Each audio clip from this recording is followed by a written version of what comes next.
ce geste de toi viendra mon secours. Viens semer dans mon âme le grain de l'amour. Je traverse un désert et je meurs de soif. Montre-moi le mystère qui garde la foi. Bonjour, bienvenue à votre émission La Victoire de l'amour en ce mardi 11 mars 2025. J'espère que vous vous portez bien chez vous. On rejoint tout de suite pour sa chronique Luc Faneuf et à l'homélie, ce sera l'abbé Donald Thompson.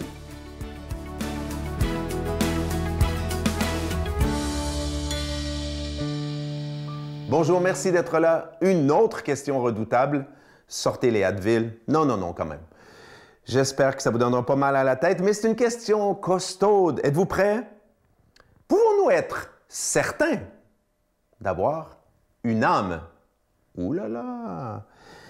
Bien, le recul de la religion dans notre société québécoise et le monde moderne n'a pas fait seulement disparaître Dieu. On se souvient du slogan de Nietzsche, le philosophe allemand, « Dieu est mort ». Bon, les gens ne disent pas « Dieu est mort », mais ils vivent comme si Dieu était mort parce que voilà, de 50 à 75 % des Québécois disent qu'ils sont incroyants ou qu'ils ne sont pas certains de l'existence de Dieu.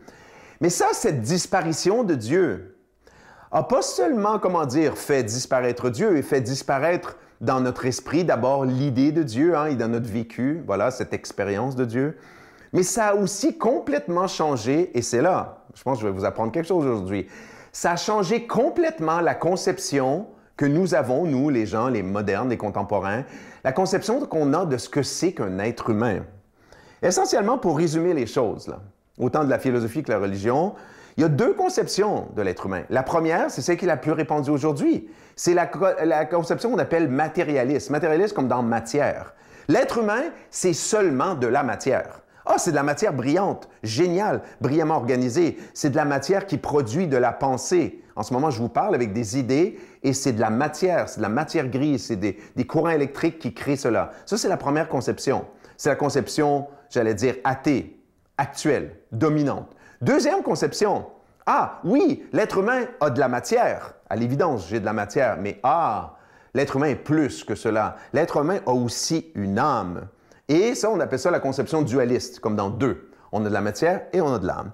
Et à l'évidence, la majorité des gens autour de nous ne croient pas qu'on a une âme. Maintenant, on peut se poser la question, est-ce qu'on peut être certain, on pourrait être certain ou presque certain qu'on a une âme? Mais d'abord, le témoignage des civilisations qui remontent dans l'histoire. Les Grecs, les Égyptiens, les Romains par la suite, bien évidemment, les Juifs vont parler d'eux, les Babyloniens, je pourrais en nommer plein, ont pressenti, évidemment, il n'y a pas de preuves scientifiques, mais ont pressenti que dans l'être humain, il y avait plus que juste de la matière. Et leurs textes, vraiment, en témoignent, notamment leur croyance en une vie après la mort. Si une vie après la mort, c'est certainement pas mon corps qui y va, parce que mon corps est enterré, il pourrit. Donc, c'est une partie, un substrat de mon être qui quitte dans une autre dimension. Jésus, évidemment, a insisté là-dessus. Le fameux Matthieu 16, 26. « À quoi sert-il à un homme de gagner le monde entier s'il en vient à perdre son âme? » Ôtez la notion d'âme de tout l'enseignement de Jésus et tout s'écroule. Il n'y a plus rien qui tient. On n'est que de la matière, on n'a pas de principe spirituel, à notre mort, tout est fini. Ça ne tient pas. Maintenant, êtes-vous prêts?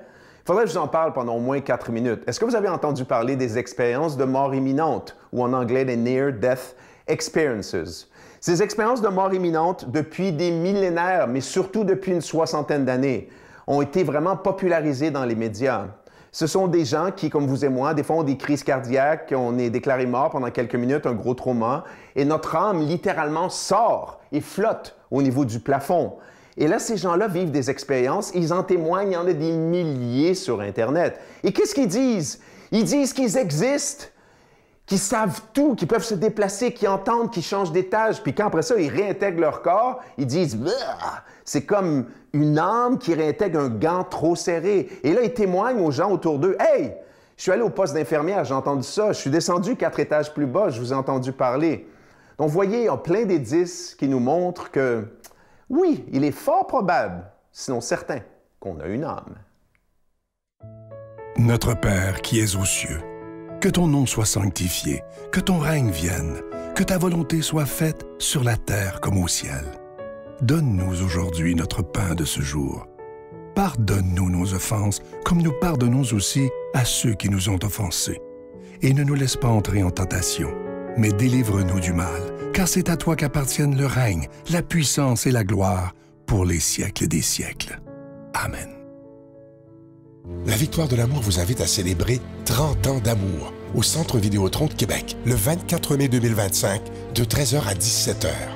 Avec Mélissa Bédard, Patrick Normand, Nathalie Laure, Guylaine Tanguay et la présence exceptionnelle de Michel Thor.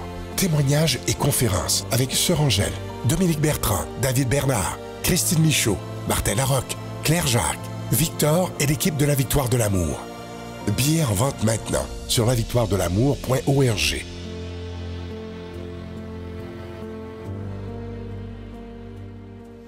Comme vous le savez, on est en plein carême 2025 et comme on le fait depuis 30 ans déjà, chaque fois que c'est le carême, il n'y a pas de cadeau du mois. C'est comme si on disait à Dieu, j'ai le goût de donner, d'investir dans ma foi, mais sans rien attendre en retour. Et je pense qu'une fois par année, nous pouvons faire ça, évidemment. Et je vous rappelle aussi que vous allez recevoir un reçu pour fin d'impôt. Alors, j'ai le goût de vous demander, bien humblement, de faire un don tout à fait spécial pour le carême 2025, afin qu'on puisse continuer d'annoncer ce Jésus qui est le Prince de la paix, ce Jésus qui veut vraiment nous rendre heureux. Regardez l'état actuel du monde. Il est temps plus que jamais de parler de paix, d'amour et d'espérance dans un monde qui en a tellement besoin. Merci de tout cœur. Vous savez que ça fait 30 ans qu'on est ensemble. Moi, je trouve ça de toute beauté. Je n'aurais pas cru il y a 30 ans, je dois vous le dire, là. Mais ça prouve une chose, que lorsque Dieu, quand un projet vient de Dieu, ça dure. Alors, merci de tout mon cœur. Et voici comment faire votre don.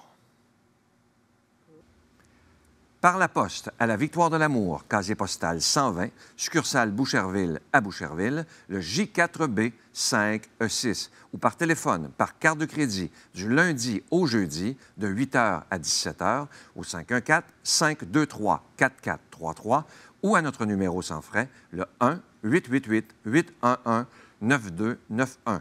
Également sur notre site Internet, le www.lavictoiredelamour.org. Avec votre don, vous recevrez aussi un reçu pour fin d'impôt. Merci de donner des mains à la Providence. Merci d'investir dans votre foi.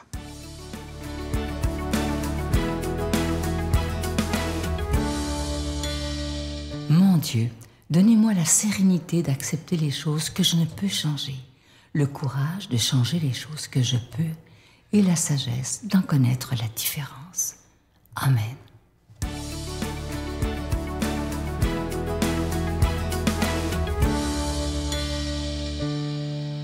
Bon matin. Début du carême, mes amis, le début du carême, hein? Les 40 jours avant Pâques. Et aujourd'hui, on a l'Évangile de Matthieu, chapitre 6, versets 7 à 15, que je vous commande. Et dans cet Évangile, on a la prière de Jésus. Hein? Vous savez, dans la prière, on commence par dire à notre Dieu, « Je sais que tu m'aimes, hein? Et que tu nous aimes, que tu n'as pas d'autre volonté que notre bonheur. » C'est ça, hein? Et alors, le Notre Père, cette prière que Jésus nous a léguée, devient l'expression de notre quête d'amour auprès de Dieu et aussi de notre désir de le communiquer aux autres. Nous disons « Notre Père » parce qu'il est Père de tous les humains, sans distinction, et alors on comprend qu'on appartient à une grande famille de frères et de sœurs appelés à s'aimer. Nous disons aussi « qui est aux cieux hein, », qui est aux cieux, non pas en l'air, dans le ciel, c'est pas ça que ça veut dire.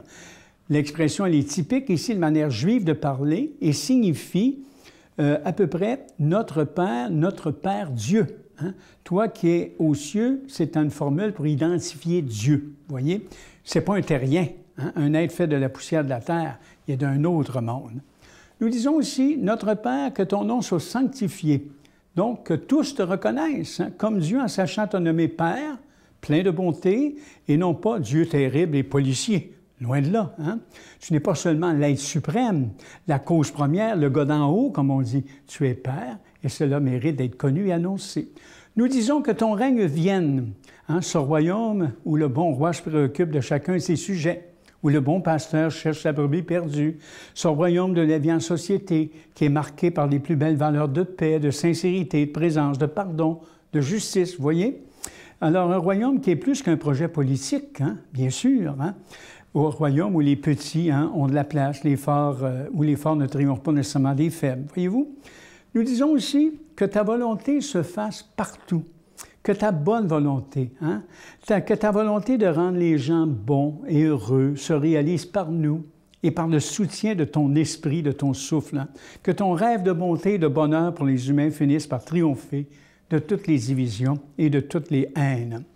Nous disons, donne-nous notre pain aujourd'hui. Ce pain n'est pas seulement celui de la table, hein, les toasts du matin, j'oserais dire, et le party de la fin de journée. C'est aussi le pain de l'amitié, le pain de sa parole qui console et éclaire, le pain de son Eucharistie qui nourrit les cœurs et donne la vie éternelle. Nous disons, pardonne-nous nos offenses en sachant que nous sommes des pécheurs et des pécheresses qui ont toujours à se faire pardonner, mais également en demandant l'aide du Père, des miséricordes pour réussir à pardonner à notre tour, que nous soyons des, j'oserais dire, des pardonnés pardonneurs. Voyez-vous? Nous disons, ne nous soumets pas à la tentation, surtout la tentation de tout lâcher, de nous décourager, de désespérer de la vie en nous recroquevillant sur nous, même, j'oserais dire, en nous apitoyant sur notre sort. Hein? Non. Et notre Père se termine tranquillement et délivre-nous du mal, mal qui nous assaille, qui veut notre perte, de tous les chantiers du mal qui essaient de vaincre notre volonté d'être des bonnes personnes. Saint Paul a bien raison de dire, hein, je fais le mal que je veux pas et je fais le bien que je voudrais. Je fais pas le bien que je voudrais. Je fais le mal que je veux pas, je fais pas le bien que je voudrais. On est des êtres limités, fragiles. Hein? Tout cela, c'est ce dont nous avons besoin. Rien d'inutile là-dedans, il n'y a rien d'artificiel, seulement des réalités essentielles dans la prière de notre Père. Des réalités qui nous font être pleinement, c'est-à-dire qui nous rendent partenaires du Père, qui est source de l'amour, qui nous invite à être pleinement vivants à la manière du ressuscité. D'ailleurs, c'est lui, le ressuscité, qui nous a légué cette prière. Hein? Alors, mes amis, que votre prière soit sincère. Hein? Ce matin, c'est ce qu'on se dit hein, en ce début de carême. Et en disant le Notre Père, que nous y voyons le visage de bonté de notre Dieu. Hein? Lui qui sait nos besoins, qui ne veut rien d'autre que notre bonheur. N'oublions jamais ça. Comme je dis souvent, j'aime pas cette expression « le bon Dieu éprouve ceux qu'il aime ». Pensez à ça, ce qui est bon, s'il éprouve ceux et celles qu'il aime. Le Notre Père hein, se termine d'ailleurs « car c'est à toi qu'appartiennent le règne, la puissance et la gloire pour les siècles des siècles. Hein? » Notre Père, la prière complète, se termine ainsi.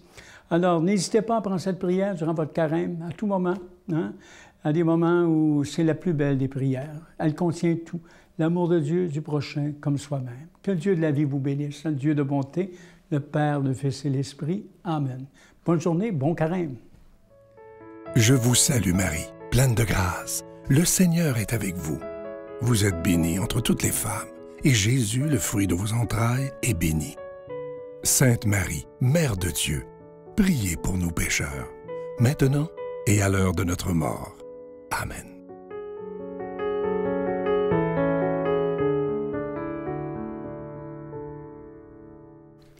Aujourd'hui, j'aimerais qu'on se rappelle qu'une simple petite prière, qu'un simple retournement vers Dieu peut faire toute la différence dans notre journée.